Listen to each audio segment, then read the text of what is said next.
सफल वैवाहिक जीवन विषय किसी सूत्र बुझा। सप्तमाधिपति द्वादश भाव में रहिले ताहा मध्य वैवाहिक जीवन रे किभली सफलता दे थाए ताहा सूचई थाए। नमस्कार, मु ज्योतिर्विद विबुधानंद शतपथी। आज अध्याय रे आमे सफल वैवाहिक जीवन विषय किसी सूत्र बुझा।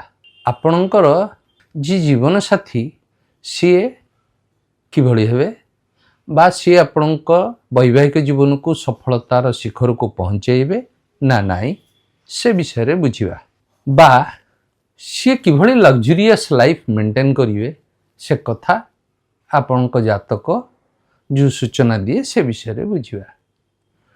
जदि मन रखंतु आज्ञा सप्तमाधिपति एकादश रे रुहे ताहले जानिमे इटा आपणकर विवाह सफलतार शीर्ष को छुईम, सक्सेसफुल मैरिज हव एवं से लग्जरियस लाइफ जीमे।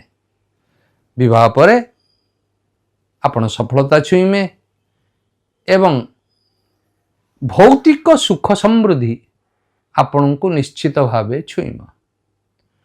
जदि सप्तमाधिपति नवम व दशम रे रुहंती विवाह पर जीवन जहाँ सफलता निश्चित देव एवं आपंक लाइफ पार्टनर आपण को आपंक भाग्य उदय रे साहाय्य करिवे एवं आपणक सामाजिक प्रतिष्ठा रे सीए एक अभिन्न अंग होइबे। जदि सप्तमाधिपति द्वितीय रे रहंती विवाह परे विभिन्न सूत्ररु अर्थागम हवार सूचना निश्चित।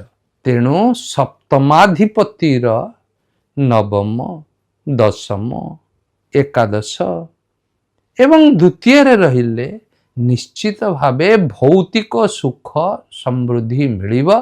आपंक life partner luxurious life maintain करिवे। जदि सप्तमाधिपति पंचम रे रुहंती विवाह परे रोमांटिक लाइफ रहिब एवं आपणक संतान सुख आपणको निश्चित मिलिब जदि शुभ ग्रह एवं शुभत्वर प्रभाव रहिछि। तेणु बुझंतु सप्तमाधिपति द्वादश भाव में रहिले ताहा मध्य वैवाहिक जीवन रे किभली सफलता दे थाए ताहा सूचई थाए। जदि मो वीडियो आपन को भल लागु थाए लाइक शेयर सब्सक्राइब करिवे, कमेंट माध्यम रे जणाइमे, ताहले हमकु या इंस्पायर करिवो आहुरी एभली वीडियो करिया पे। रहिले आज्ञा, नमस्कार।